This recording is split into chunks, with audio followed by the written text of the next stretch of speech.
Hello, everybody, and welcome to another edition of Greet the Week. This is Jan Moray, and I have our co-host, Mona Duncan, as well as we have a couple of guests on today as well. So thanks, everybody, for joining, and good to see you.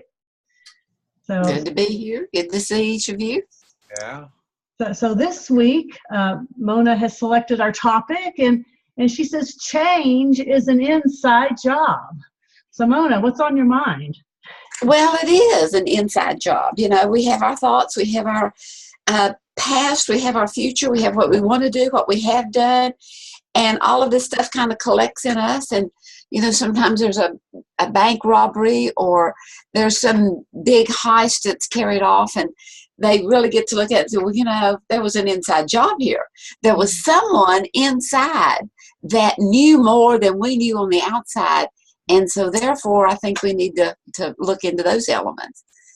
And so I got to thinking about the fact that, you know, as kids, we were taught, we would have the firemen come in for a day of training and, you know, presenting to the kindergarten classes and so forth. And they were teaching us to stop, drop, and roll. And we were to stop whatever we were doing because, I mean, if you're on fire, and your body is hurting, the natural thing to do is just to take off running. Right. But yet, what happens is because there was a heat source, because there was that combustible materials there, whenever we run, it adds energy to it that causes it to flame even more. And so you stop the running and you drop to your knees and you roll over. Okay, so you're burning on your back, you know, and you're running from it, you're running, and yet you stop and you roll over onto the burn. Yeah, to get rid of the oxygen. To get rid of the oxygen, to get rid of the energy that is keeping it burning and adding to that combustible source. Yeah. And so I thought about looking at change in our own life as we can begin to stop all of that emotion. That maybe, you know, maybe the situation, the event is not what we were thinking it would be.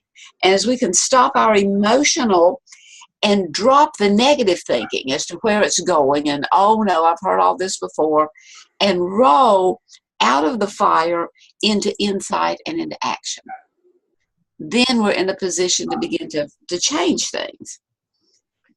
Yeah, but so many times we just do what the first thing what impulse comes to us. We don't really think about whether that's helping or hurting. It's just the first thing that comes to mind to do. And a lot of times that common sense isn't so good for us. Right. So we've got to go with beyond common sense. And we do this by beginning with the inside job. Starts, of course, with our brain. I mean, it's just with everything that we have that's within us. But that brain only observes one tense, and that's the now. Mm-hmm. Now we have stored in our brain and in our body memories of the past, and we also have stored in there projections and, you know, of things for the future. But the only thing that the brain is focusing on at the time is right here. And then the brain also thinks in pictures. Yeah. Now we talk in words. And so as we talk in words, the brain is picking up cues. It's picking up mental pictures from somewhere else. And so whenever we hear something, see something, we have this comparing place that compares it. Did I like it? Do I not like it?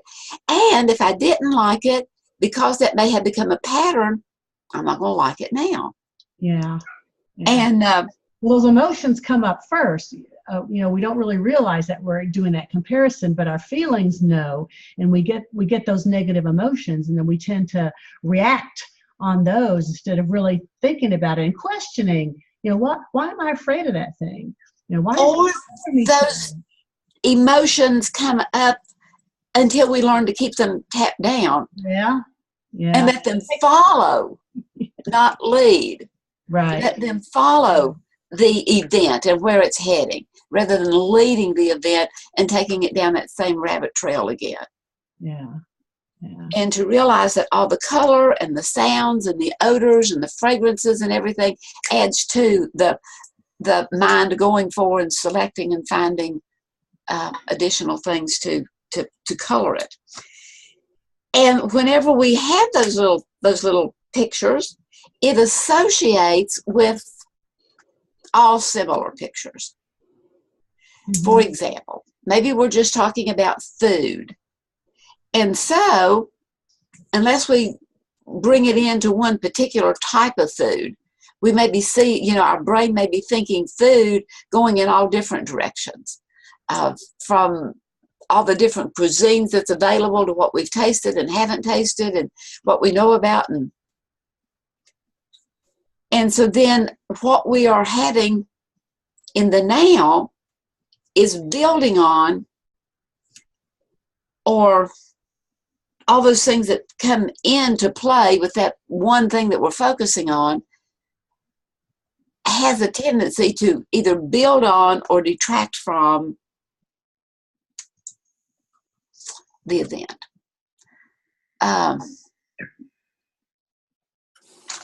And our brain is always trying to find something familiar about whatever situation we're in. And so it's going to pull as many pictures as it can to find something that relates to it, that it can make sense out of. And then it'll react to that. And so it's, like you're saying, to do the stop or do the pause, like you've said before, it's, to just wait and think about some of these things, and think about the impulse that you have and whether it's reasonable to do that, or where do these pictures come from? And that's called becoming self-aware. Yes. And self-aware is when we can look at ourselves and kind of step outside of our emotions. Mm-hmm. So that we can look at how we are. Are we reacting to, or do we want to respond to the situation? Yeah. And as we can step out of our emotion to let them follow us rather than lead us there, then we're better prepared to come up with this elusive thing of what is happiness, to handle the situation in a way that will lead to more well-being for all of us. Yeah. Are you making a distinction between reacting and responding, or are they the same? No, there's a difference. A major difference. There's a major difference. Can you talk for a second about what the difference is? Sure. There are some things that are a knee-jerk reaction. There's no doubt about that. We have that built into our body system that, this happens, well, this kind of happens. This happens, this happens. So there are some knee-jerk reactions. One of them would be to touch a hot stove, you automatically, and that's your brain wanting to keep you alive. That's your body wanting to keep you safe. So you touch that hot stove, you automatically react to it. Okay? And that's for sure. Right.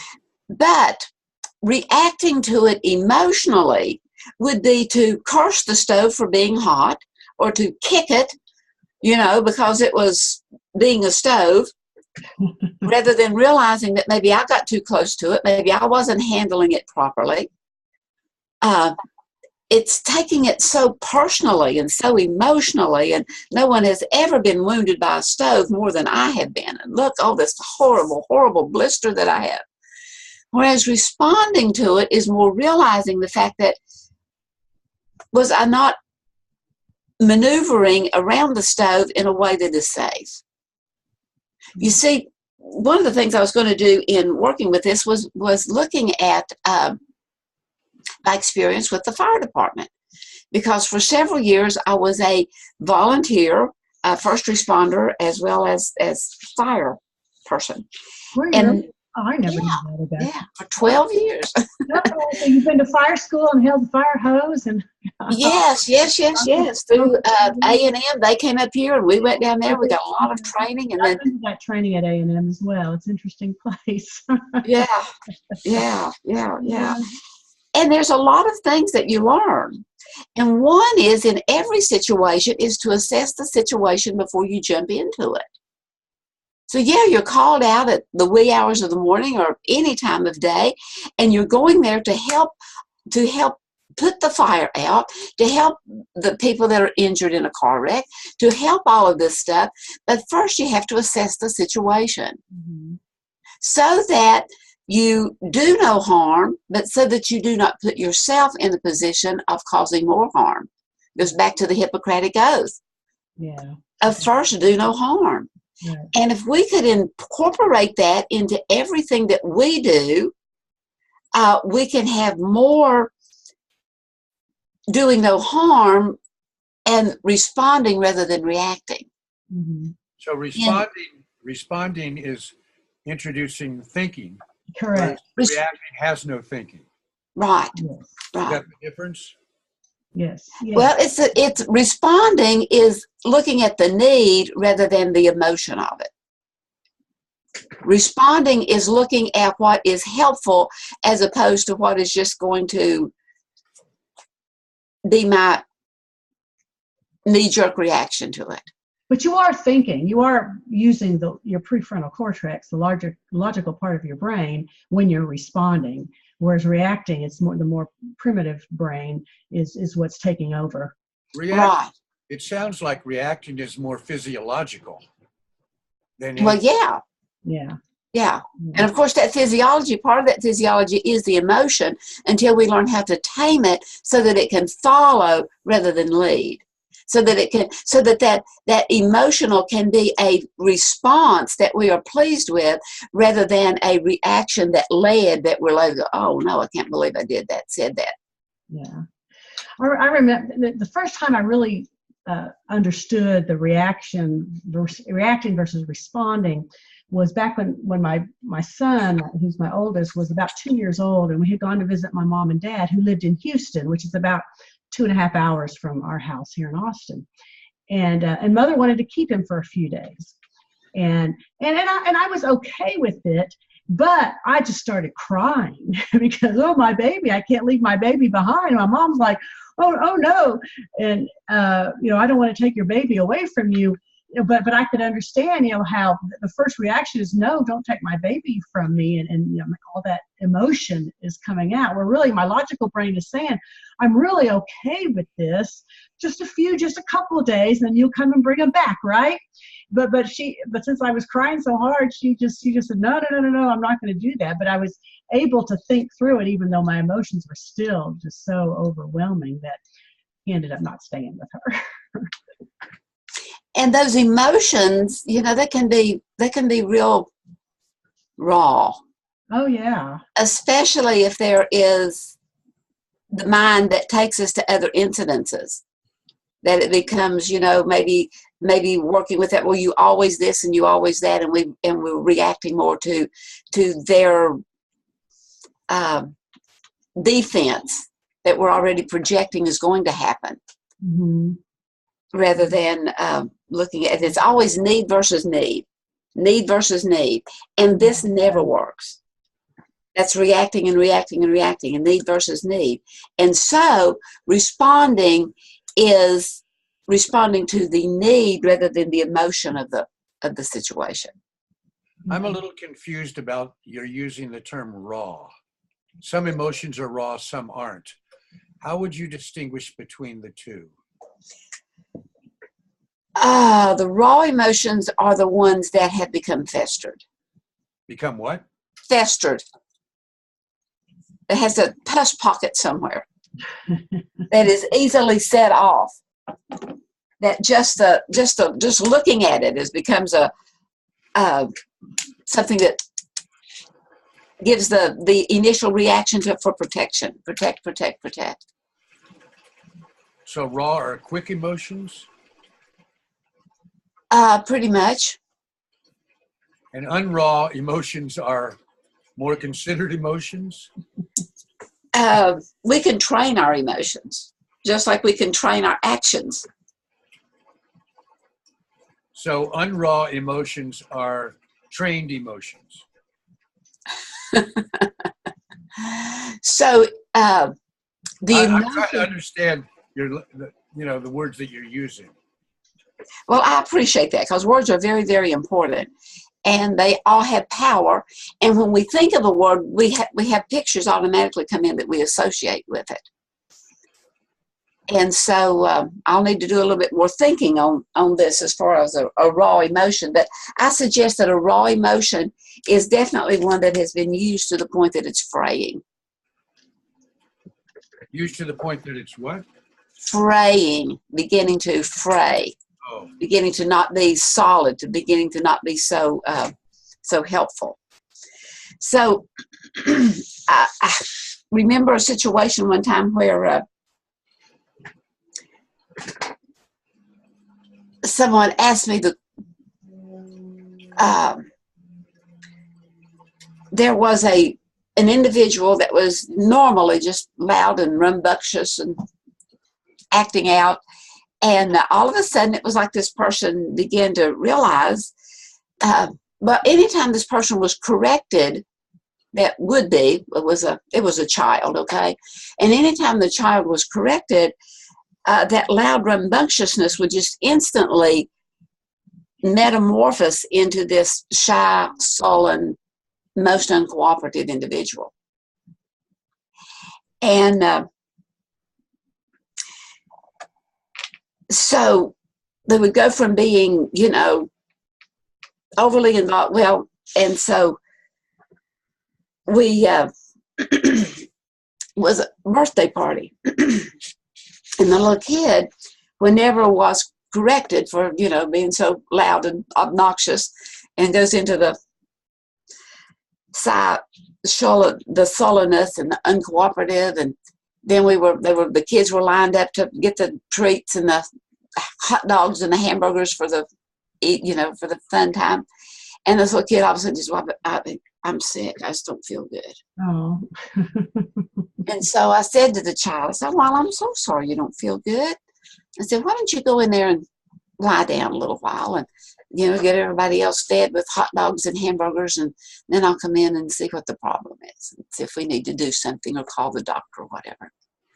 So after a few minutes, finished up with the hot dog giving, and everybody was settled down and eating, and I went into the kid and I said, well, where's your pain? And he was lying on the bed, and I said, is it in your big toe? Where are you hurting? What's not feeling good?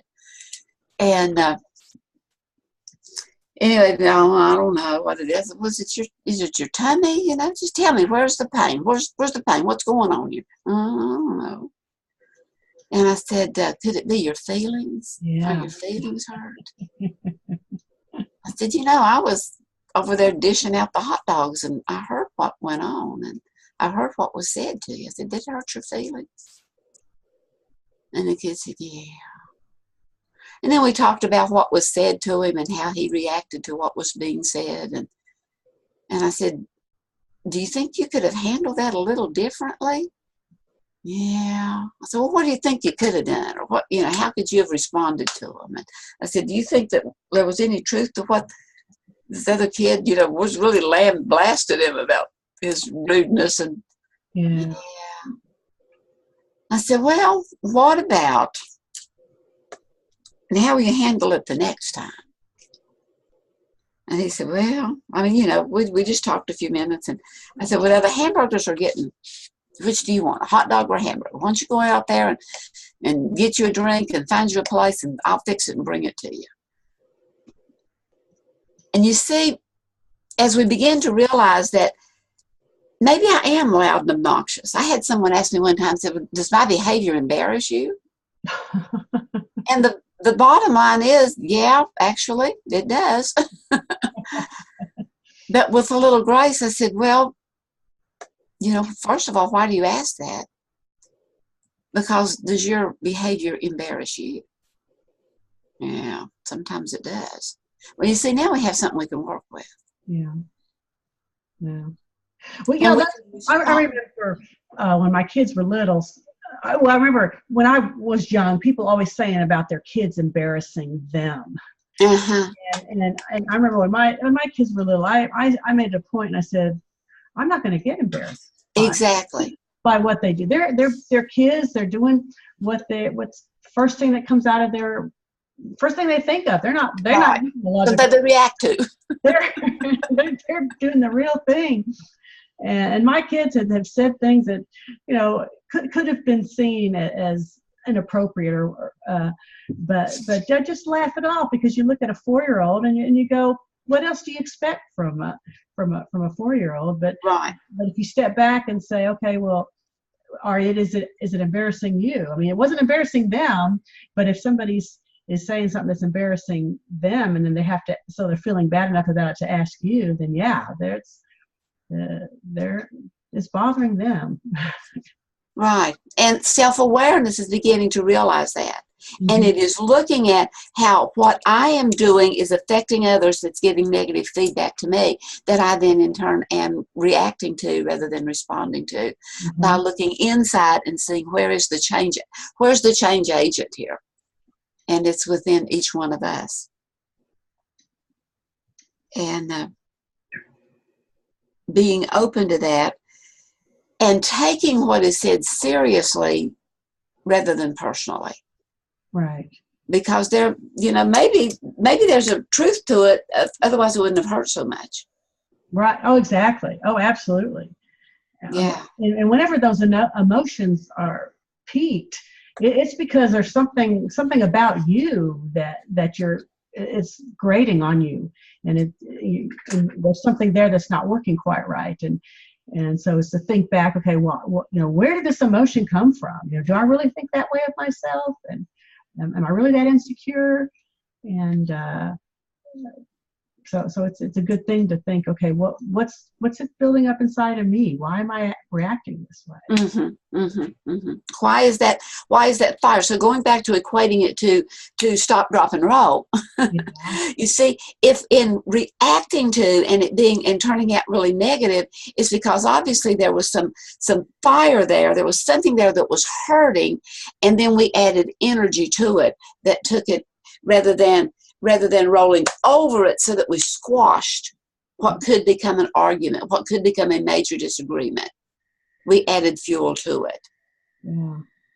Yeah. And it is realizing within ourselves to become emotionally mature enough to give some time, sometimes just to give some space to. I can't respond to that right now. I need to do a little thinking about it to see what a raw emotion and an unraw emotion is, to give more thought. And then, let me get back with you on that, or let me, or let's think it through together. Or what am I going to accomplish by making a comment or making a snide remark back? Right. Is that going to add fuel to it? Yeah. Fuel to it. And it would be a good zinger, and boy, I would really like to give it. I would really like to give it. Yet, it does take it for us to roll back on it so that we can squash it. So that we can put that negative energy out. Because for there to be a fire of any kind, there has to be a combustible material, and there has to be a heat source. And sometimes that heat source may be the person that we're interacting with. And if we give into that, then that energy, which would be like running from, if we give into, back and forth, we're adding the energy to keeping it going. Yeah. And when you can get the picture, I have one little handout here. Does it come up? Can you see it? Yes. Well, going back to my firefighting days, we would go into a smoke-filled room that you just cannot see beyond the front of your face. And so this represents the event. This represents the fact that you're going into something. And all this white here, or all this yellow, in my thinking, represented the effects of the fire. And we would go, or the smoke. It was just so smoky you could not see anything. And so we had these flashlights that you turn on, those halcyon flashlights, and you turn it on, and I mean, it would cut through that blinding smoke that you could not see a thing. And so we go in focusing only on what is going on right now. But there is a more involved there, because we're and we're complex individuals. And so the past is there as well as the future. What's the outcome of this going to be? Is it going to be successful? Is it going to not be successful? And you overcome those past fears. So here, if I can put that up there without it zooming in and out, we will not be motivated to even try unless we see something that we can have this belief that we can follow through with it, that we can carry it through to being more successful. And once we begin to believe that, you know what, I do have the tools. If not, I can certainly look inside and find them. Yeah. Yeah.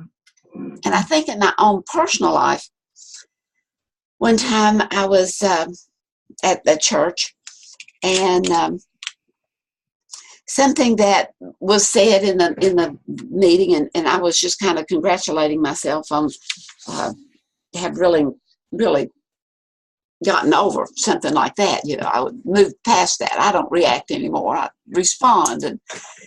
And inside, my higher self, or God, said to me, would you like a little closer view, or would you like something that could help you see a little more insight? And you know what? Not only can we be honest with others if we can't be honest with ourselves. And so I said to myself, yeah, okay, I want to see. And in my mind, I saw what I thought was responding, what I thought was maturity. And it was like that halcyon light was put on, and it was shined, that there was still those wounded over in the corners that we refuse to see. And it's not until we're willing to look at them and say, oh, yeah, oh, okay, maybe God expects me to be more righteous than I think. Well, those events do cloud our thinking, and we think that we're thinking through and responding, but it's biased thinking. And until we can really get honest with ourselves. Yeah. And we do that by self-evaluating. We do that by looking at, am I pleased with the outcome of this conversation, of this event? And if not, now it's not to say the other person wasn't being a royal jerk. Right. It's realizing, how do I respond to a royal jerk rather than react to him or her? Yeah. In a way that, when you react and start saying negative things, that then you're the one who looks bad, no matter how much the other person was hassling you. If you make a bad response back, you're the one who suffers from it. And so it is. So how do we do that? Well, we do it by evaluating how other people respond to us, Mm-hmm. or how they react to us. And does it gear us up, or does it calm us down? Yeah. And it's a good way to begin to see how. And we journal our thoughts. Just sit down and, dust them out on a piece of paper, or sit down and type it out. And then give yourself a little time to calm down, let some time pass, move past the initiating problem, and look back at what you wanted to tell them and get honest with yourself. Do you really mean that? Yeah. At least do you mean it in that much weight? You may mean it to a degree, but not as heavy as it was in the moment. At that time. Yeah. Yeah. And it is, it's testing, learning to meditate so that we can keep ourselves in that calm, responsive mode as opposed to the reactive mode. And it's those kind of things that leads us in the long run to this elusive happiness thing that we're all seeking. Yeah, because when we find ourselves wanting to react all the time, there's something going on. It's probably not that event that triggered the high emotion, but there's something else not going right in your life, and that's a message to take a look.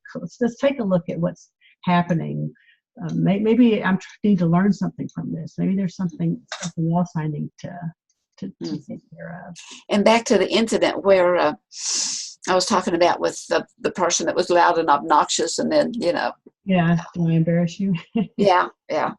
Anyway, at a time later, we'd been anyway, the person came to me and they said, I'm really, really trying to be more calm and to be not so, to others and so forth. And it said, can you tell a difference? Oh. And I said, well, since you've asked me that, I haven't really thought about it, but obviously I can tell a difference because I'm not having anything to come to mind. Yeah. And I really honored this person for the fact that they were giving such thought to it, and internalize it without making it a weight. It's not to load yourself down with guilt. No. It's to load yourself down with possibilities that I can do this, and because we want to do the most good. And the first thing to do is to do no harm to others, but guess what? Do no harm to yourself either. Yeah. So it's in that self-evaluation. It's not to load yourself down with guilt. It's to say, oh, I resemble that remark. I am guilty of that. I want to move past it, and I want to learn how not to have that be my go-to default. And that also brings up an interesting concept to me, is because we do notice the bad things that are happening. If the person was being obnoxious, you notice those times that they're obnoxious, but then when all of a sudden they're not being obnoxious, you don't really notice that. So it's to try to be aware. It's kind of like pain. When you have pain, you notice it all the time, but when the pain goes away, you can't really tell when the pain stopped. Exactly. Start to be aware of the things that are going well, the things are going right, and take notice when somebody is trying to do better. And comment on it, not to bring it out and highlight it, right? But just to comment on I know my daughter one time, she when I was taking her to spend the afternoon with her grandmother and her nieces, and I was helping her. She was a natural born leader, but hadn't been trained yet. And I was giving her some encouragement of, what to do and what not to do. And she looked at me and she says, Mom, I don't do that anymore. And I said, oh, okay. Well, thanks. I appreciate you telling me that. I'm going to watch for it. I'm going to begin to notice it. Good thing that she told you, right? Right. And sometimes we need to toot our own horn and say, hey, wait a minute. I have been that way, but I'm really trying to work at it. Right. But that change has to come from inside. It's an inside thing. Inside job. Yeah. And as we step out of all the emotion of the moment, and we begin to realize where, then we can begin to look at it in a different way. We can respond to rather than react to. Yeah. And be motivated to. We will never be motivated to try unless we can believe that we really can and we can carry through. All right. We can change. We're changing all the time. We are changing all the time. So change in the direction you want to change. Right, exactly. Letting things happen. Yeah. So good conversation today. Our time is up. And so thanks for that. Enjoyed it. And we'll see everybody next week.